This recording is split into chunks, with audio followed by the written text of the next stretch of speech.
सन 3050 मध्ये भारत प्रधानाचे भविष्यवादी हिंदू जग अधर्म या अग्निकर्म्य अस्तित्वाच्या नेतृत्वाखाली वेद विरोधी राक्षसांनी वेढा घातला होता। या द्वेषी प्राण्यांनी वेदांचे पवित्र ज्ञान नष्ट करण्याचा आणि जगाला अराजकतेत बुडवण्याचा प्रयत्न केला।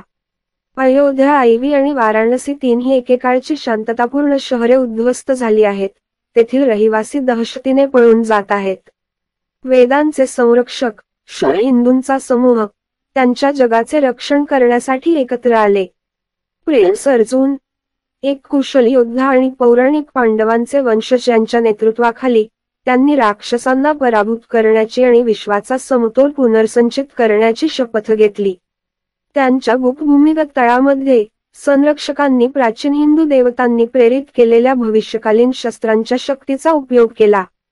त्यांनी ब्रह्मास्त्र वजा 9000, भगवान ब्रह्मदेवाच्या सर्जनशील शक्तीच्या ऊर्जेने उठलेली लेझर तोफ आणि विष्णू वॉर्टेक्स, भगवान विष्णूच्या संरक्षणाच्या वैश्विक शक्तीचे चॅनेल करणारे गुरुत्वाकर्षण मॅनिपुलेटर तैनात केले।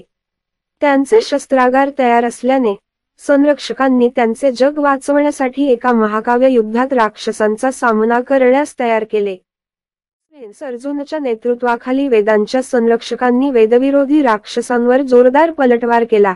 ब्रह्मास्त्र वजा 9000 आणि विष्णू वर्टेक्स निर्णायक ठरले, ज्यामुळे राक्षसांच्या काळ्या शक्तींचा नाश झाला।